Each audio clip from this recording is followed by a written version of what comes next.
Então vamos nós. Aula passada, nós estamos falando a respeito de multiprogramação. Nada mais é do que mais de um programa rodando ao mesmo tempo. A gente viu os primeiros sistemas, como que eles trabalhavam. Então, fez um histórico, um breve histórico aí dos primeiros sistemas. Vocês viram que era extremamente penoso fazer alguma coisa e foi evoluindo, né? Principalmente com a introdução das interfaces gráficas. Então, os sistemas mais modernos, eles possuem uma interface gráfica que auxilia bastante essa interação entre o usuário e o sistema, né? O sistema operacional.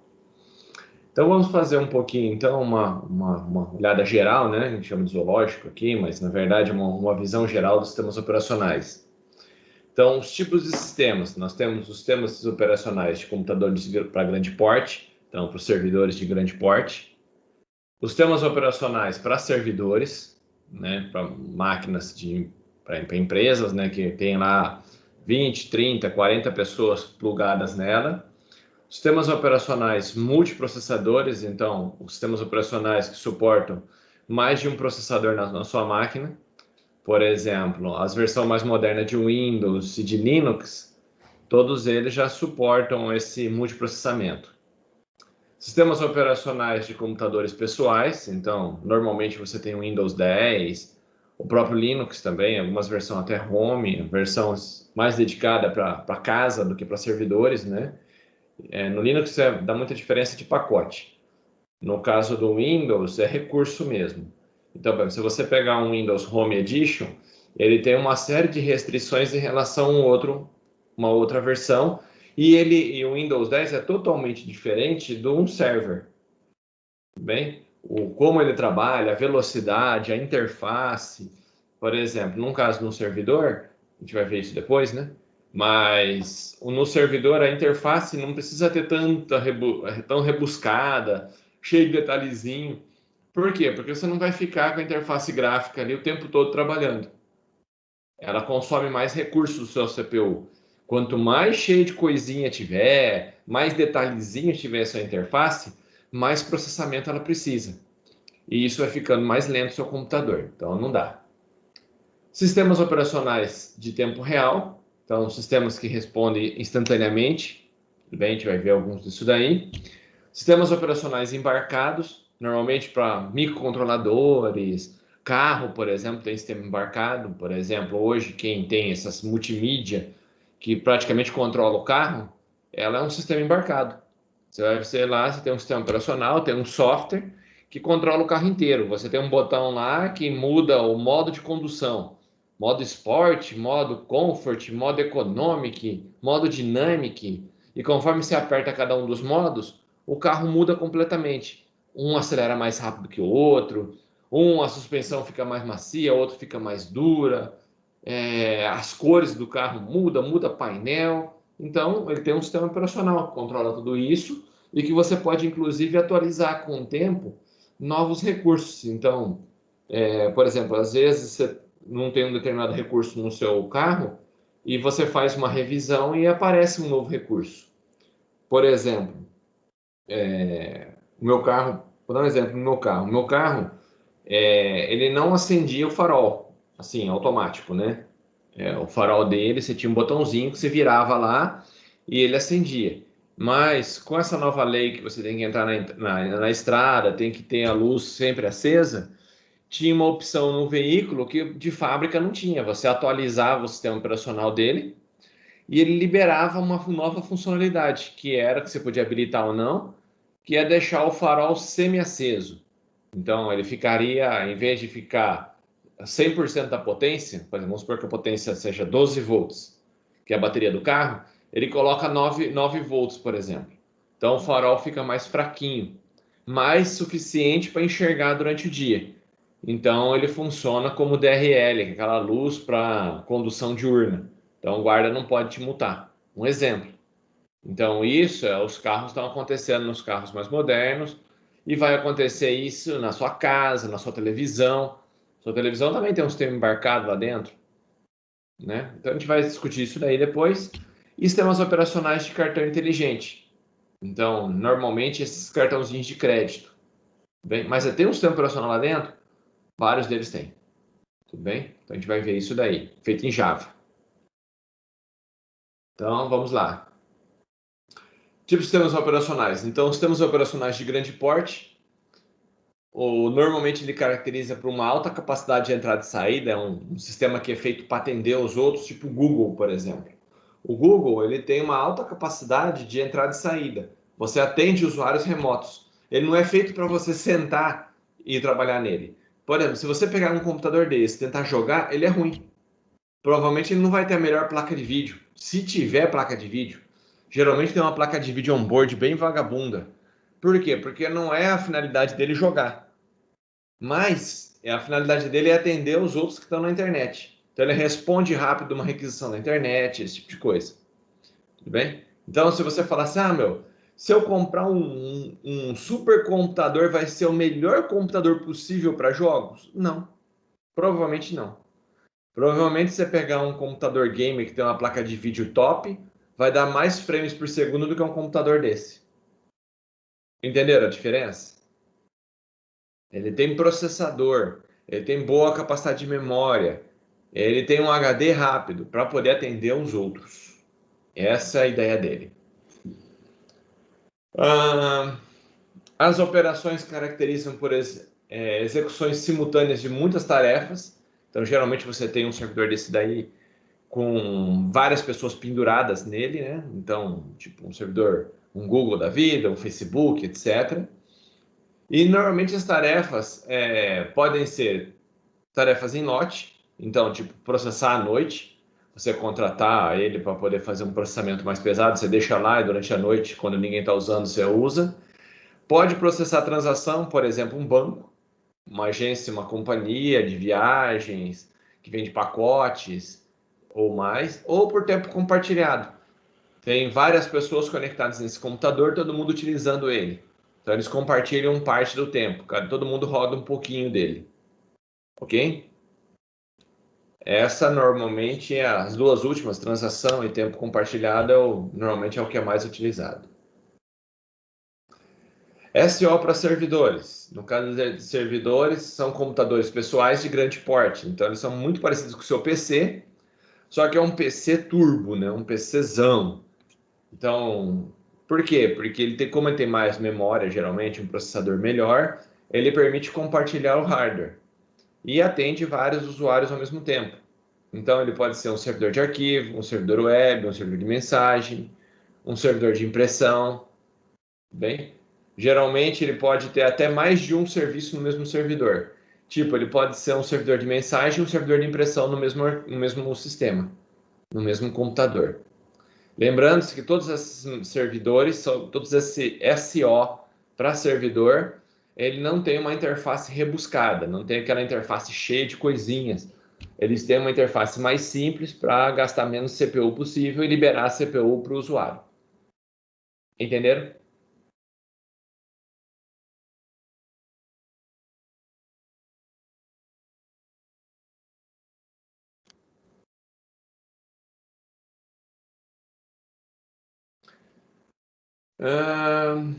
Ué, cadê o restante deles? Não colocou aqui?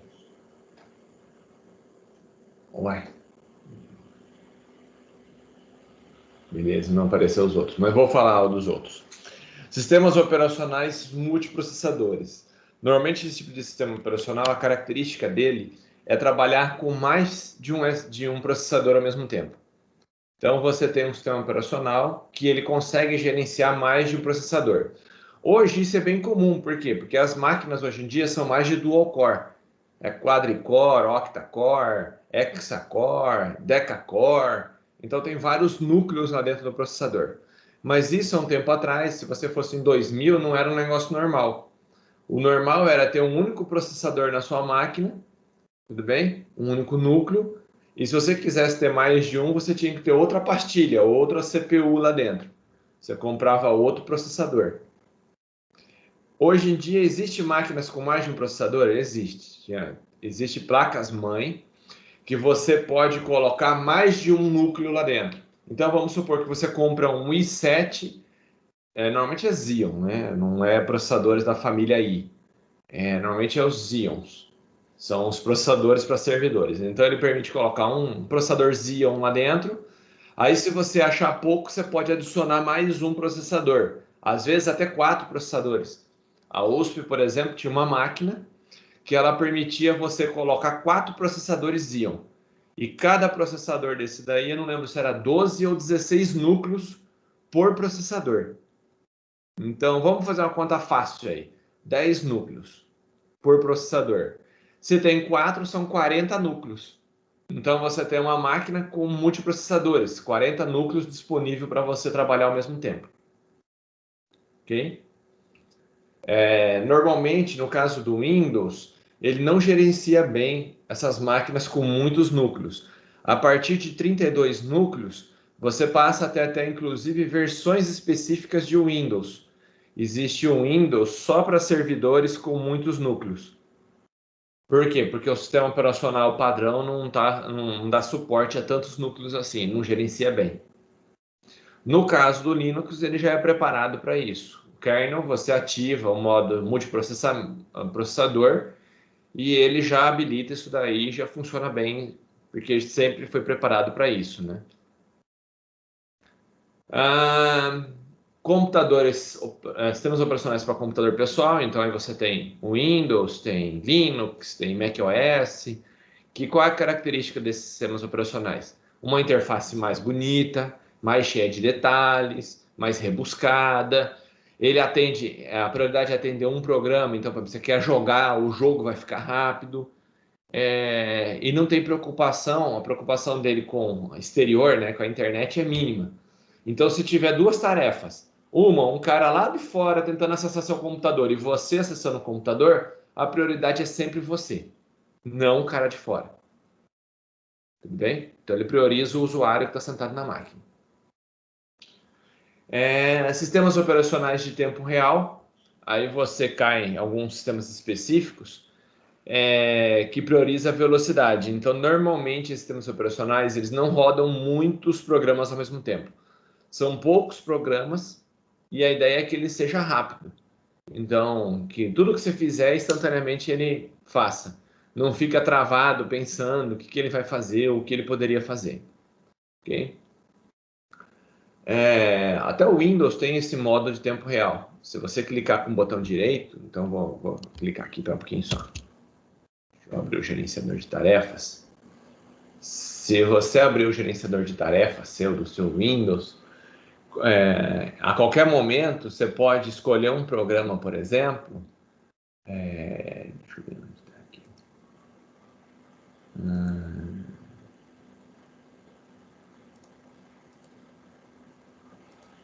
Cadê você?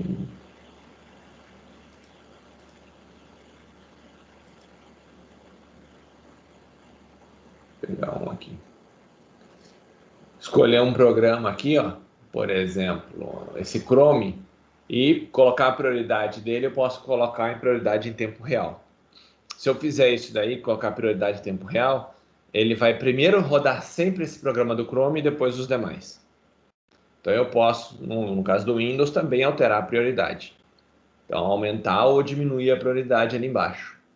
Bem, quanto maior a prioridade, mais ele executa. Então, se tiver duas coisas para executar e ele for tempo real, ele executa primeiro o tempo real, depois o restante.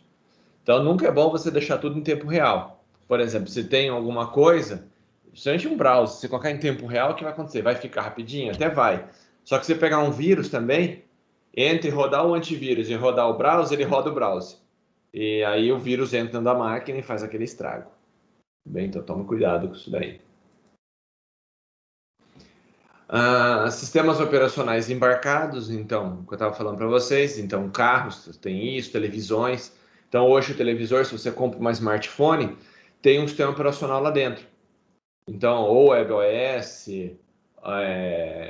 por exemplo, né, que é o da LG, vai ter um sistema operacional ali dentro, simples, né, derivado do Android da vida, um sistema operacional para uma arquitetura ARM, que é o que tem lá dentro da televisão hoje, que é um processador basicamente de celular mais simples, mas tem ali dentro. E ele tem um processador, tem memória, tem tudo, e tem um sistema que está ali dentro, que é o sistema da televisão, que você pode inclusive atualizar. Às vezes você está na internet, a televisão está ligada, aí de repente aparece nova atualização para sua TV. Você manda atualizar, às vezes ele vai ter outras coisas, vai ter novos recursos, libera um novo sistema, um novo programa que ele pode entrar, etc. Ok? E sistemas operacionais para cartão inteligente. Então, hoje em dia, você tem alguns cartões, desses cartões de banco, que eles rodam Java lá dentro. Então, dependendo do que você for fazer, ele tem um mini programa ali dentro. Então, programas específicos, para você chegar... Não, aqui no Brasil nem tanto, mas nos Estados Unidos, às vezes, na hora que você põe o cartão, ele lê o programa e ele carrega o programa específico, aí, um programa especial para o seu sistema. Eu não sei, aqui acabou de piscar uma luz, não sei se vocês repararam aí, ele apagou e voltou de novo. Ainda estou na internet? Ainda estou na internet. Se eu sair de uma hora para outra, pessoal, é porque caiu a energia, viu? Eu vi que piscou aqui, então pode acontecer, então, de acabar a energia aqui. Tá começando a bagunçar aqui, tá um tempo meio de chuva.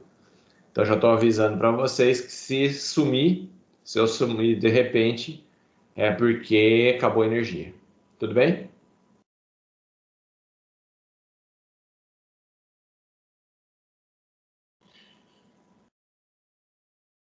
Beleza.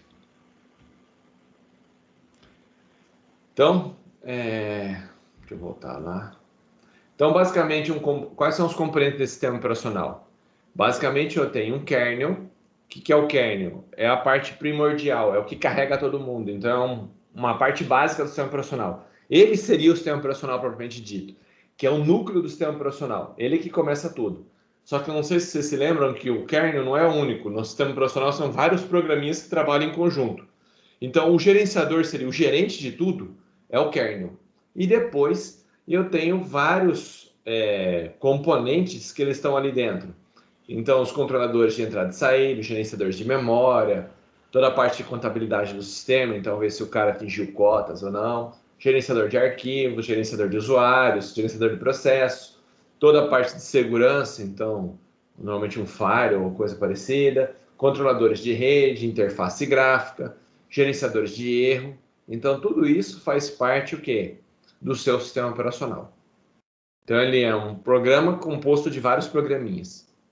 Um programa principal, que é o kernel, e vários outros programas. Então, o kernel, ele concentra o acesso ao hardware. Então, ali dentro tem os drivers, dispositivos, gerencia toda a parte de acesso e provê as funções básicas do sistema operacional. E, mais importante, ele executa em modo privilegiado. O que é isso daí? Se você olhasse aquelas permissões, seria a maior permissão possível, mais tempo real. Então, o kernel é o cara que pode fazer tudo. Normalmente, um vírus, ele tenta sempre tentar executar em modo kernel. O que é em modo kernel? Ter a prioridade máxima. Se você tem a prioridade máxima, você pode matar qualquer programa do sistema, inclusive o antivírus.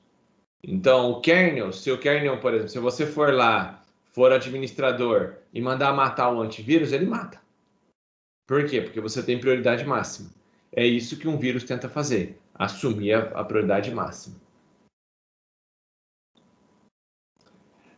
Classificação dos sistemas operacionais. Os sistemas operacionais ele pode ser classificado quanto ao número de tarefas simultâneas, então ele pode ser monotarefa, uma única tarefa por vez, ou multitarefa, executar vários programas ao mesmo tempo. Hoje, os sistemas operacionais mais novos que nós conhecemos são todos multitarefas. Suporte a várias CPUs, então ele pode ser monoprocessado, como era antigamente, por volta de 2000, 2002, eram tudo monoprocessados, então um único processador. Ou multiprocessados, então, que são esses sistemas hoje, que tem vários núcleos lá dentro, ou várias CPUs dentro do sistema. Quanto a usuários, sistemas podem ser monousuário ou multiusuário. Aqui vai um detalhe. Por exemplo, o Windows é monousuário. O Windows padrão. Isso quer dizer o quê? Que só atende um usuário por vez. Por padrão, se você tentar conectar o segundo usuário, ele desconecta o primeiro. Ele nunca vai deixar dois usuários rodando ao mesmo tempo no seu computador. Ah, professor, mas se eu compartilhar o acesso remoto da minha máquina, na hora que o cara acessar a sua máquina, você vai cair. Ele fecha o seu usuário local e libera o usuário para o usuário remoto. Ah, mas se eu entrar naquele modo de controle remoto da minha máquina, você vai notar que é um usuário só. Vocês dois estão mexendo. Se você mexe o mouse, ele mexe. Se o cara mexe, ele mexe na tela também. Então ele só tem um único usuário por vez. No caso do Linux, eu posso ter sistemas com multiusuário. Você pode liberar para mais de um usuário ter acesso simultâneo ao meu computador. Então, 2, 3 pessoas estão utilizando. O Windows também permite ter multiusuários? Permite. Só que você paga a parte. Então, é uma licença à parte que você compra na Microsoft. Você instala essa licença para permitir que várias pessoas utilizem a sua máquina ao mesmo tempo. Então, pode acontecer isso? Pode. A pessoa se conecta e usa o seu processador e a sua tela, as coisas que estão instaladas na sua máquina, como se fosse a máquina dele. E você continua usando aqui, você vê que sua máquina fica lenta, porque tem várias pessoas usando, mas cada um tem a sua tela. Existe inclusive uma versão de terminal que a Microsoft chegou a fazer do server, que ele permitia o seguinte: quando você tem uma placa de vídeo com mais de uma porta, então, para notebook. Normalmente, notebook tem 2 placas de vídeo. Você consegue ter a placa de vídeo que está ligada ao seu monitor e mais o segundo monitor externo. Então, ele permitia que você usasse essa segunda porta de vídeo para compartilhar com outra pessoa. Então, como que você faria isso? Você instalaria essa versão de um Windows especial, pagaria uma licença a mais, aí você colocaria um teclado e um mouse via USB. Então, você teria um teclado e mouse USB, você instalaria um segundo monitor, viraria um monitor para você, que é o do seu notebook, e o monitor que está ligado naquela saída auxiliar, você viraria para outra pessoa. E ela teria o teclado e mouse e ela funcionaria como se fosse um novo computador. Vocês teriam cada um computador, mas na verdade é um computador só. Tudo bem? Então dá para ser feito isso daí também. Só que você paga a parte. Normalmente eles pensam isso para fazer escola, utilização em escolas, etc. Então, às vezes a pessoa não tem um computador, a pessoa precisa usar, mas você não pode liberar o seu computador. Então, teoricamente, você poderia fazer isso. E quanto ao tempo de resposta, que pode ser um sistema em batch, que ele vai rodar durante a noite, um sistema interativo, que é o Windows, você faz e na hora acontece, né? Ou não é na hora, ou quase na hora. Então, por exemplo, você clica às vezes, você dá um clique lá no Word e aparece a tela do Word lá carregando e demora um tempão. Às vezes você dá um clique num programa e você fala, nossa, acho que travou. Aí depois de 1 minuto o programa abre lá do nada. Tudo bem? Então, isso é um sistema que é interativo. Teoricamente, o usuário está ali na frente. E por último, eu tenho um sistema em tempo real, que a hora que eu clicar, ele tem que executar, não importa o que está acontecendo. Ok? Tem que ser instantâneo.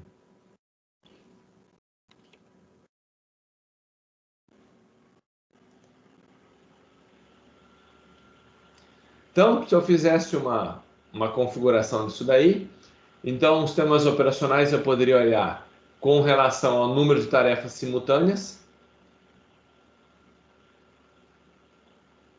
Só tive o celular por interação. Interação, geralmente o celular está ali dentro. Abre os aplicativos anos depois. Teoricamente o celular era para ser interativo. Ok? Quando você quando é um sistema interativo, ele se propõe a ser não em tempo real, mas deveria, na teoria, ser instantâneo. Por quê? Porque o usuário em modo interativo, ele está disposto a esperar no máximo 2 segundos. Se você estiver usando um computador de casa e por acaso ele demorar mais de 2, 3 segundos para responder, o cara começa a bater lá no mouse, mexer o mouse, ver se fica mais rápido. Bem? Por quê? Porque o cara não tem paciência. Bem? Ele gostaria exatamente que o sistema fosse em tempo real. Ele clicasse e o negócio executasse. Nem sempre isso acontece, mas ele tenta. Esse seria o suprassumo dos usuários, tudo fosse sistema em tempo real. Então, se eu olhar sistemas operacionais, eu posso saber quanto ao número de tarefas simultâneas e quanto ao número de processadores. Quanto a tarefas simultâneas, ele pode ser monoprogramável ou multiprogramável. Se é monoprogramável, um único sistema, então um único programa por vez. Se é multiprogramável, ele pode ser em batch, tempo compartilhado ou tempo real. Quanto ao número de processadores, ele pode ser fracamente acoplado, que a gente vai ver isso já já, ou fortemente acoplado. Se ele for fracamente acoplado, ele pode ser um sistema distribuído, tudo bem? Ou um SOR, que a gente vai ver já já também. Ou, se ele for fortemente acoplado, ele pode ser um sistema simétrico ou assimétrico. A gente vai ver tudo isso daqui, essa configuração agora. Então, vamos lá. O que é um sistema, então, multiprogramável? Então, dentro do meu sistema, eu tenho lá vários programas rodando teoricamente simultâneo. Mas se eu fosse olhar aqui, ele rodaria primeiro um pouquinho essa engrenagem 1, depois vinha para o 2, depois para o 3, depois para o outro, voltaria, rodava 1 e assim por diante. Ele fica rodando um pouquinho de cada um por vez. Então, qual é a característica? Ele pode ter um ou vários processadores, tudo bem? E um sistema multiprogramável, ele pode ser ou não monousuário ou multiusuário, tanto faz. Você pode ter uma única pessoa ali dentro e ela está com vários programas abertos. Ou ela pode ser multiusuário. Se ela for multiusuário, ele obrigatoriamente tem que ser multiprocessador. Multiprocesso. Por quê? Se eu tenho mais de um usuário, cada um vai rodar um programa ao mesmo tempo. Bem? O que é interessante, eles dividem a CPU e dividem todos os recursos entre eles. Ok? Cada processador ele pode operar em modo monoprogramável ou multiprogramável, quer dizer, ele roda um programa só e fica rodando só aquele programa, ou pode rodar vários programas ao mesmo tempo. Então, isso a gente chama de paralelismo. Esse paralelismo pode ser real quando eu tenho um processador multicores, então Core 7, Core 4, Core 3, Core 5, esses processadores, eles têm o quê? Uma coisa em comum, tem mais de um núcleo dentro da mesma CPU. Então, se ele tem mais de um núcleo, ele é um paralelismo físico, tudo bem? Ou ele pode ser um paralelismo lógico. Ele roda um pouquinho um pouquinho outro, um pouquinho um pouquinho outro. Isso acontece quando eu tenho um único processador, bem, um núcleo só, tipo um 486, um Pentium da vida, ele só tem um único núcleo. Hoje em dia é difícil. Normalmente você tem máquinas com vários núcleos. Então vamos lá. Um sistema monousuário, então ele pode ser monotarefa ou multitarefa. Mas todo sistema multiusuário, se eu tenho mais de uma pessoa, ele obrigatoriamente tem que ser multiprogramável, mais de um programa rodando ao mesmo tempo. Não dá para imaginar um sistema com várias pessoas rodando um só. Todo mundo só vai usar o Word. E aí, se eu quero usar outra coisa? Ah, você não pode porque alguém já abriu o Word. Então não dá, né?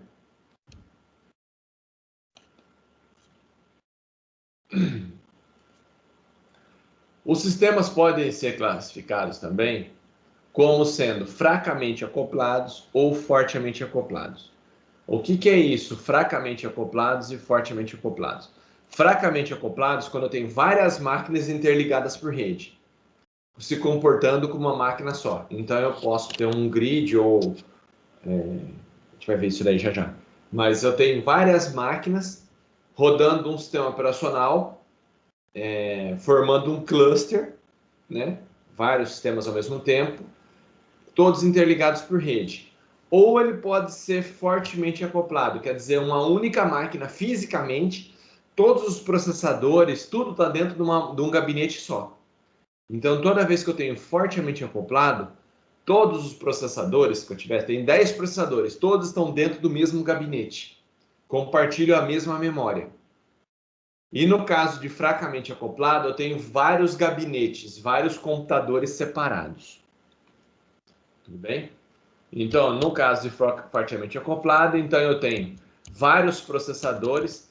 Cada processador aqui teria cada um o seu gabinete. Então, se eu fosse olhar fisicamente, ó, aqui é um gabinete, aqui é o outro gabinete. Então, cada um tem o seu gabinete. Tem o seu computadorzinho lá, a torrinha de pé. E eles estão ligados através de uma linha de comunicação. Roda o mesmo sistema operacional. Se eu estou rodando Linux, roda Linux aqui, roda Linux lá do outro lado. Tudo bem?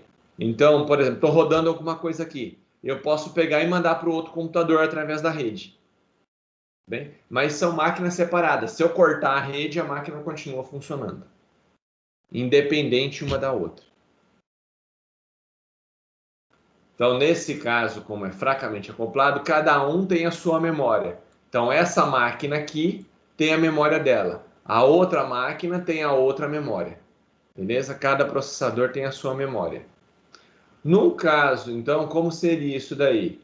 Ou um sistema, parte de um sistema operacional global ou distribuído, então é um sistema que eu tenho uma rede aí e várias máquinas ligadas a essa rede, todas rodando o mesmo sistema operacional. Então, para o usuário final, para aquele que está acessando isso daqui, ele não vai ver como vários computadores. Na rede aparece como sendo um único computador. Exemplo disso, o Google.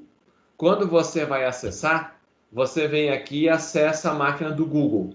Você acessa aqui uma única máquina, mas na verdade lá dentro existe milhares de computadores.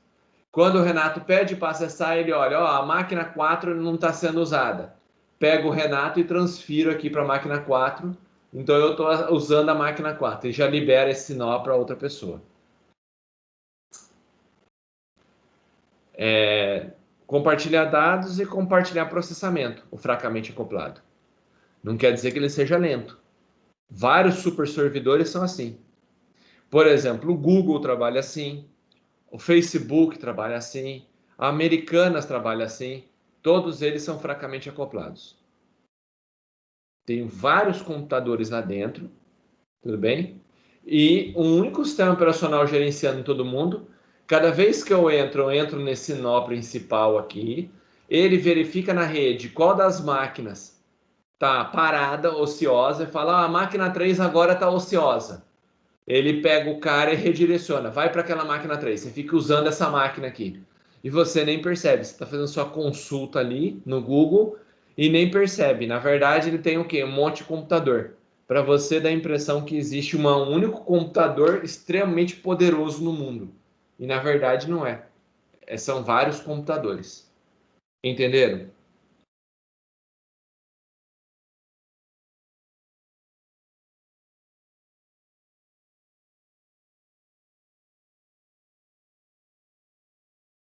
Beleza.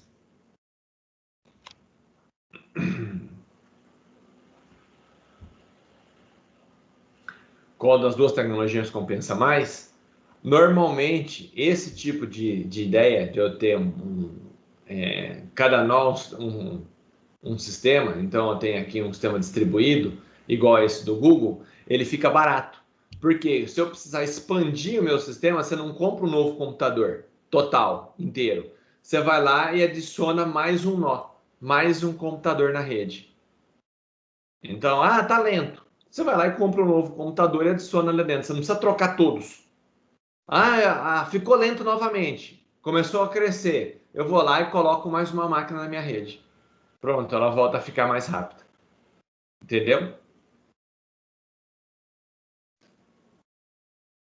Então, nesse caso, todas as máquinas rodam o mesmo sistema operacional. Se é Linux, todas as máquinas estão rodando Linux. Uma outra ideia é rodar ele como se fosse um shore. O que é isso? É um grid, também conhecido como grid, ou computação em grid, ou também conhecido como computação em grade. O que é um grid? Cada um tem um sistema operacional diferente. Então aqui está rodando Linux, aqui OS2, aqui está rodando um Windows, aqui cada um tem um sistema operacional. Só que ele se comporta como um só. eles têm um outro sistema rodando em cima, que ele chama do middleware. Então vai ter um programinha que vai rodar por cima disso daí, uma casquinha, e o usuário vê essa casquinha. Então quem estiver rodando nessa rede não vai ver a tela do Windows aqui. Quem estiver nessa máquina não vai ver a tela do Linux. Quem estiver nessa daqui não vai ver a tela do S2. O que ele vai ver? Ele vai ver a tela do middleware, que é o intermediário. Por exemplo, como se fosse um browser. Todo mundo ia enxergar só um browser. Ninguém ia ver aquele iniciar programas, não ia ter nada. Ia ter uma tela que ia ser comum a todas as máquinas. E embaixo tem um sistema operacional que ela nem sabe qual que é. Normalmente esse middleware, ele teria uma interface mais simples, né, que vai poder rodar em todos os sistemas. Geralmente feito em Java ou Corba. Ok? Qual é a vantagem desse sistema aí? Às vezes você tem coisas que só rodam no Linux. Por exemplo, o banco de dados que eu preciso para rodar no servidor só roda no Linux. Esse banco de dados. Só Linux pode rodar ele. Beleza. Só que o programa de contabilidade só roda no Windows.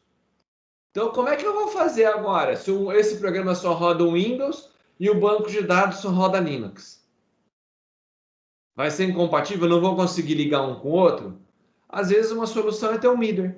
Ele tem um sistema intermediário que fala com todo mundo. Então, quando eu preciso acessar o banco de dados, você está acessando essa tela do middleware. Tudo bem?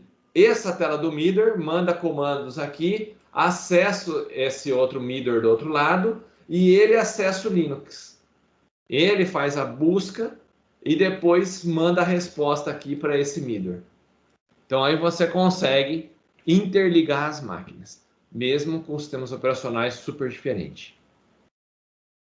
Entenderam?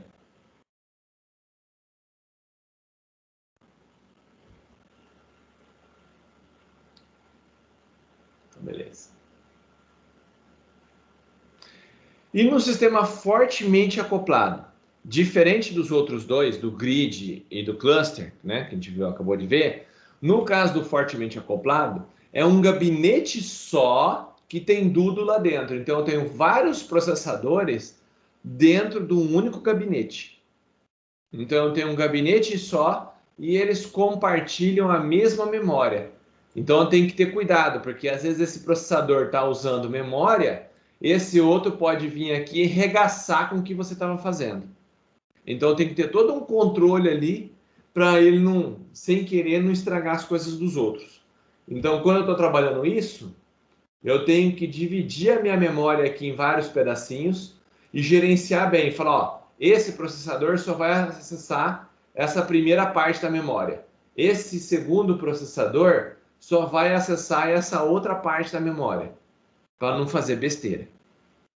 Bem, para conseguir controlar isso daí e um processador não zoar as coisas dos outros. Então, geralmente você aí tem um software específico para fazer isso daí.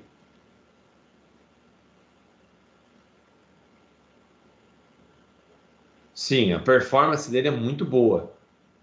Normalmente você tem aqueles grandes processadores da Intel, aquelas máquinas multiprocessadas, que parecem um gabinete de geladeira, parece um armário. Então, geralmente são esse tipo de máquina. Elas são assim, ó. Foto aqui, ó. São desse jeito, ó. Isso daqui é uma máquina com vários processadores dentro. Tá vendo que é uma máquina só? É um gabinete gigante. E tudo fica lá dentro. Aí tem a parte de gestão. Aí tem que ter um puta de um sistema operacional também para não fazer merda. Para a hora que todo esse monte de processadores que tem aqui dentro, eles estão acessando a mesma memória aqui, ó, para não ter problema de destruir tudo. Entenderam? Por exemplo, a gente tinha uma máquina na USP, ela tinha 4 processadores e tinha, eu não lembro se era 16 ou 32 pentes de memória que você podia colocar nela. Então dava para instalar um monte de memória e essa memória atendia a todos esses processadores. Então, se ninguém estivesse usando memória, um processador podia requisitar todos os pentes de uma vez só. Só que se o outro processador começasse a funcionar, eles tinham que dividir os pentes lá entre eles. E quem faz isso? O sistema operacional. Automaticamente ele tem que falar, opa, pera lá, eu vou ter que dividir aqui, ó, esse cara só vai poder usar 16 pentes de memória e esse outro mais 16. Ah, ligou mais um processador, opa, vamos ter que dividir de novo essa memória aqui. Entendeu o trabalho que tem um sistema operacional? Normalmente, nesse caso dessa máquina da USP, ela tinha uma versão específica de Windows. Tem uma versão de Windows para esse tipo de máquina, quando tem fortemente acoplado. É diferente desse nosso processador comum. Então, você comprava uma licença americana, ele nem vinha em português, nem existia português dele. Eram vários DVDs que vinham, e Linux também tem. Tem Linux e tem Windows. No caso dessa máquina era Windows. Mas a gente tinha outras máquinas, uma máquina da Sun, por exemplo, que era Solaris, tinha máquina lá que também rodava Linux, então Linux roda, Solaris roda, Windows roda, mas sempre são versões específicas. Não é a versão comumzinha assim que usa, não. Ela tem algumas coisinhas a mais, ok? E normalmente você paga por isso.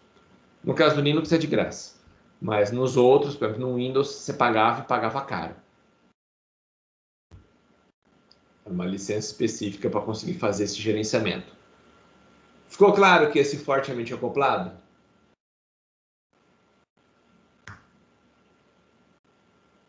Então é aquela máquina que tem tudo dentro. Sistemas operacionais fortemente acoplados, ele pode ser simétrico, então, assimétrico. Como assim? Ela tem uma CPU que vai ser a master, tudo bem? Que ali o sistema operacional vai estar lá dentro. E eu tenho outras CPUs escravas. Quer dizer, um monte de outras CPUzinhas que só obedece à escrava. Então, dentro daquele monte de CPU, uma é eleita para gerenciar tudo. Ok? Então, ela é a master. E eu tenho várias outras CPUs que ficam à disposição da master. Então, o sistema operacional ele só vai executar na CPU master. PC de China? Não, tem nada a ver o acoplamento disso daí. PC da China geralmente é um PC comum. Isso daqui, quando está falando aí, é várias CPUs mesmo. Fisicamente, você tem mais de uma pastilha, um soquete. Vai ter vários ventiladores na placa-mãe. Tipo assim, deixa eu ver se eu tenho uma foto aqui. Placa-mãe, multi, CPU.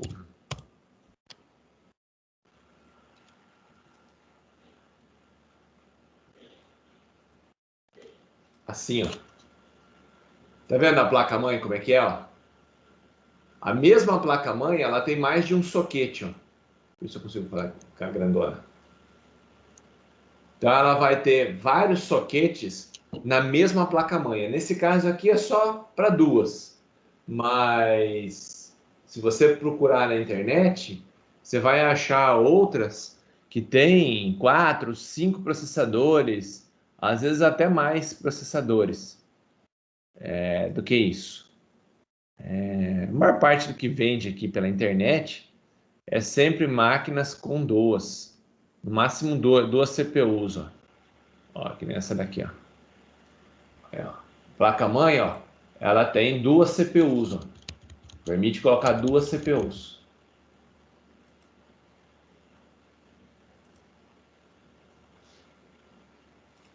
Entenderam?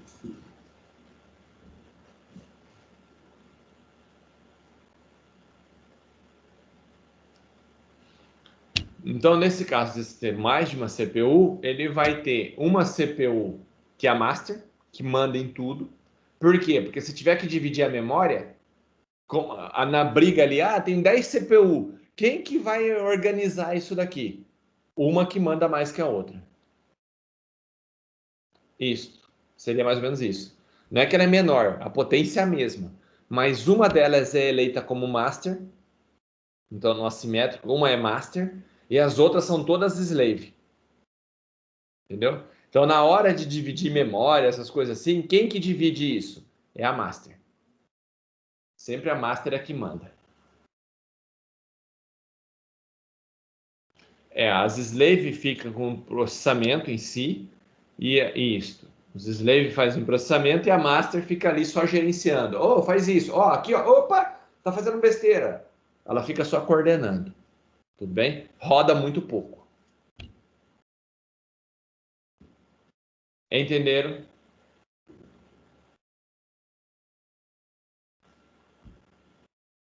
E num computador simétrico, todas as CPUs rodam o mesmo sistema operacional. Não fica assim, o sistema operacional em um processador e o restante em outras. É o que hoje acontece, por exemplo, nessas máquinas com vários núcleos.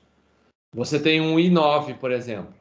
Um i9 tem lá 8 núcleos lá dentro, é como se tivesse 8 pequenos processadores. O sistema operacional está rodando em todos. Não tem, ele fica num só processador e o restante fica só para os programas rodando. Então, exemplo de um sistema operacional simétrico, o Windows. O Windows roda, Windows normal, vários cores, vários núcleos, e está rodando em todos ao mesmo tempo. Exemplo de um sistema operacional assimétrico, PlayStation 3, por exemplo. PlayStation 3, ele tinha 8 núcleos, o processador, 8 cores. Só que desses 8 núcleos, um deles ficava o software do PlayStation. Aquele programinha que você, quando abria o jogo, estava lá dentro. Então ficava o sistema operacional rodando em um núcleo e os outros 7 núcleos eram dedicados ao jogo. Rodava o jogo. Normalmente você pode ter o boot num único núcleo. No Windows é padrão acontecer isso. Durante o boot ele fica travado em um núcleo e depois ele começa a abrir para os demais.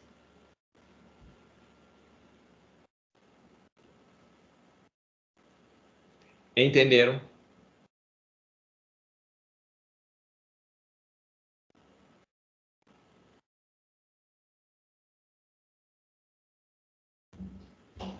Alguma dúvida?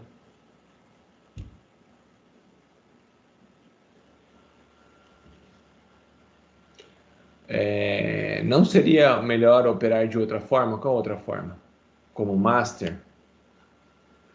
Ah, poderia. Aí ele seria um assimétrico, um sistema operacional assimétrico. Então aí o sistema operacional ficaria só em um núcleo e todos os outros ficariam liberados para o processador. Ficaria mais pesado para o sistema operacional, ele só teria um único núcleo, né? Então, se for uma coisa muito complexa que se for fazer no sistema operacional, ele fica limitado a um só. Por exemplo, eu quero rodar o antivírus e o firewall ao mesmo tempo. Todos eles vão estar num único núcleo. Mesmo que você tiver vários núcleos, ele não vai responder. Então, depende. Depende para o que você quer. Geralmente, um sistema simétrico é quando tem um usuário interativo, vários programas rodando ao mesmo tempo. Geralmente, quando você tem um sistema assimétrico, você tem o sistema operacional e ele libera os núcleos só para os programas que for rodar. Tipo, para jogo, console de jogo, geralmente usa um sistema operacional assimétrico. Usuário comum, geralmente o processamento é simétrico.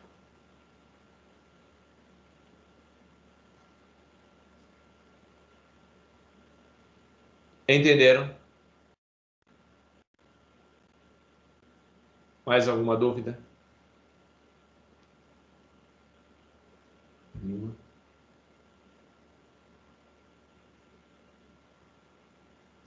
Então, uma evolução desses sistemas multiprogramáveis. Então, a gente começou com os sistemas então em batch, que era extremamente lentos, né? Ficava à noite processando. Depois foi por esse time sharing, que é compartilhamento de tempo, que é o sistema interativo, que é o seu Windows da vida. E, finalmente, nós temos os sistemas de tempo real, que são bastante específicos e normalmente você tem um programa que se sobressai em todos os outros. Por exemplo, sistema de banco.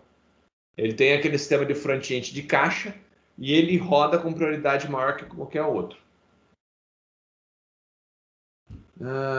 Tudo isso a gente já viu.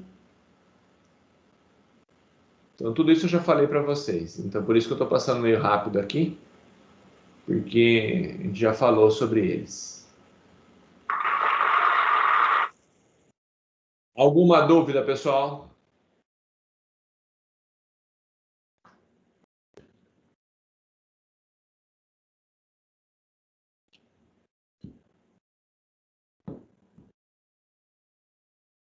Nenhuma? Então, aqui está a referência. Basicamente, está Tanimbal. Bem, muito bom, por sinal. Bibliografia básica, a nossa bibliografia. E o assunto de hoje terminou. Era isso que eu queria passar para vocês. Então, agora vocês sabem essa história de multiprogramáveis. Você notaram, então, que tem vários tipos de sistemas, vários tipos de arquitetura que a gente pode trabalhar. A gente pode trabalhar desde sistemas mais simples, no nosso caso, que a gente usa bastante esses sistemas fortemente acoplados, né? Então, mais de um processador rodando na mesma CPU.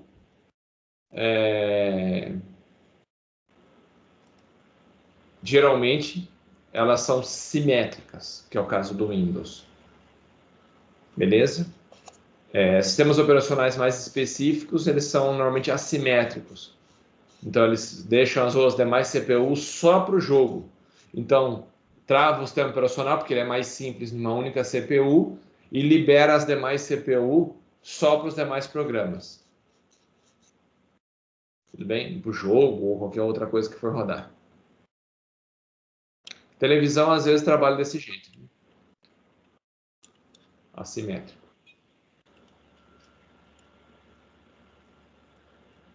O SO do caixa eletrônico, grande maioria, sim. Nem todos, mas existe muitos ainda rodando o SO Windows 98. Eles estão trocando isso. Por quê? Porque não tem mais, como chama? Suporte. Então não tem atualização, não tem nada. Então ele pode correr um risco de pegar um vírus e detonar o banco inteiro. Então eles andam trocando. Mas ele trava, realmente. Por quê? Na verdade, não é nem culpa talvez do caixa eletrônico. Tudo é por rede, é transação. Qualquer saque, qualquer coisa que for fazer, ele tem que comunicar ao servidor central, ele autorizar para poder fazer as coisas. Então ele depende muito de internet. E geralmente a internet não é lá grande coisa.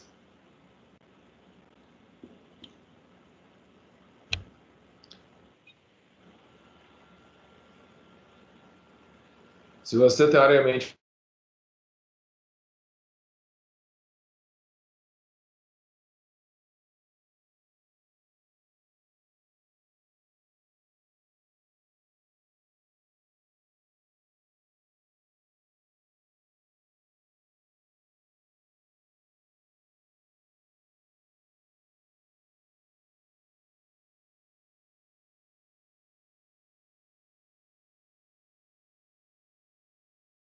acabei de morrer aqui, pessoal. O sistema caiu, ainda bem que consegui voltar rápido ainda. Fechou? Agora acho que consegui voltar aí. Estão me vendo?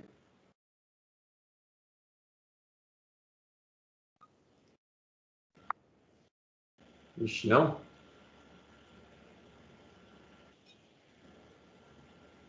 Eita. Estão me ouvindo? Alguns sim, outros não. Pessoal, o negócio aqui travou e tá uma porcaria. Ainda bem que eu consegui, ele travou no final da aula já. O áudio sim, então beleza. Pelo menos o áudio estando já tá bom. Tá tudo travado aqui, pessoal. Eu vou fazer a chamada então, porque tá uma porcaria, ok? Antes que caia também, não consigo nem fazer a chamada. Que estão uma merreca. Não, esse negócio de internet é um negócio complicado, tem que melhorar um pouco ainda. O pendrive, então, o pendrive tá. Se você pôr um pendrive no caixa eletrônico, teoricamente você conseguiria ter acesso. O problema é que o caixa eletrônico que você olhar não tem portinha de pendrive na frente. Ela fica no fundo, dentro do banco. Só o pessoal do banco consegue colocar, espetar pendrive para poder fazer alguma instalação, essas coisas assim lá dentro. Então, na frente de caixa você não tem um pendrive, não tem, não dá para você ver ali dentro. Você teria que invadir o banco fisicamente, tá dentro do banco para você ter acesso. Voltou a Full HD. Ah, beleza. É que tá tudo doidão. Liga não que esse sistema agora estão tudo caindo, pessoal.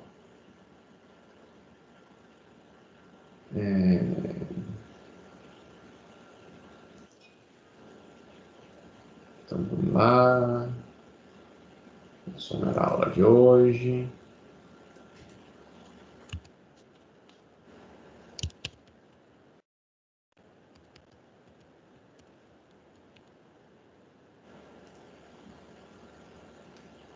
Oh, de nada.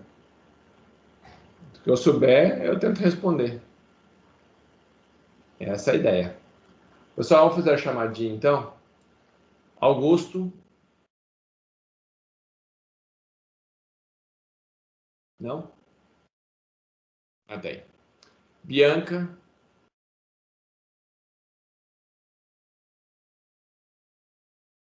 Bianca. Não? Bruno Aparecido. Bruno Henrique. Presente. Carlos Henrique.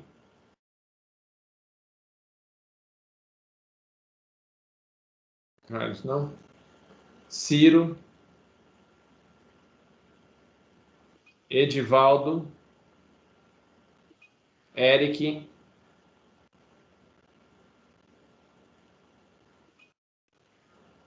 Gabriel Vitor. Presente, professor. Valeu. Guilherme.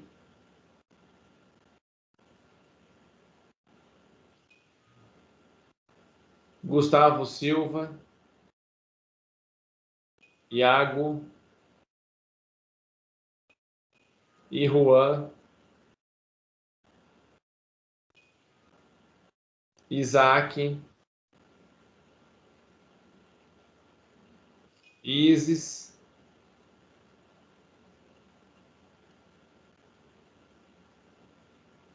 Isis. Não. Ítalo.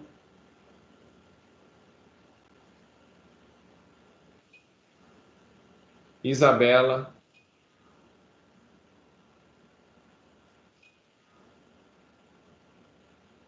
Isis acorda. Não está respondendo, sei lá. Pode ser. Ela está aí. Jaine. Jéssica.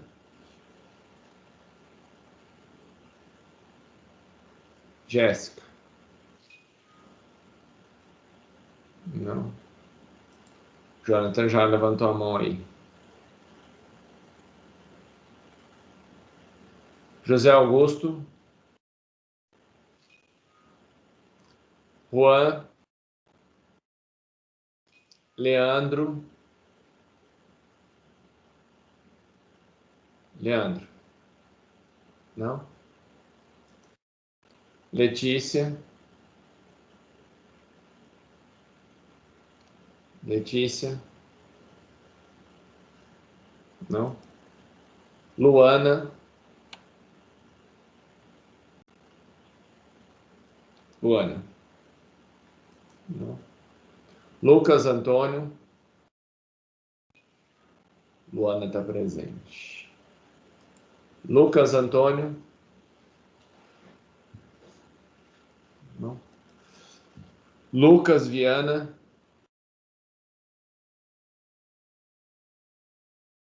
Lucas Viana.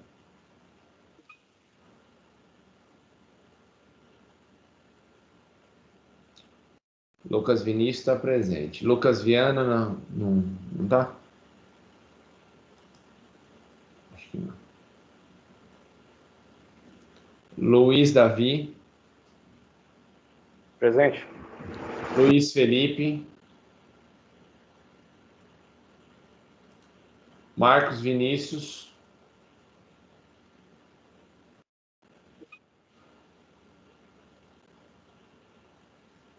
Marina.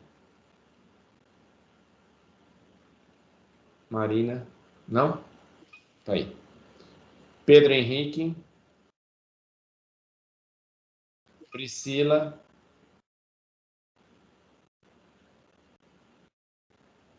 Priscila. Vanessa. Vanessa. Também não. E Vitor. Vitor Camilo. Também não. Vitório. Vitório. Tá aí. Vanderlon.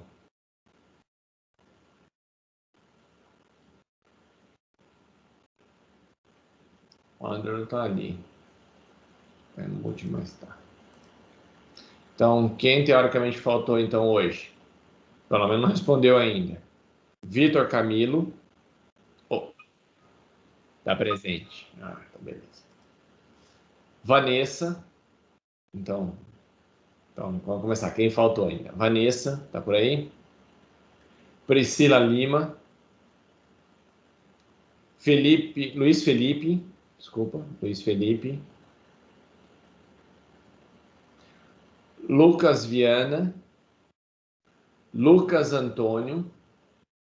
Letícia. Leandro Antônio. Jéssica. Carlos Henrique. Bruno Aparecido. Bianca. Foram esses que não responderam chamada. Ok? Se não tiver mais dúvidas, boa semana para vocês, bom final de semana. Estou passando material e estou deixando lá para vocês assistirem. Tem uma aula complementar para assistir lá no EAD. Tudo bem? É para fazer, é tarefa. Bom final de semana para vocês.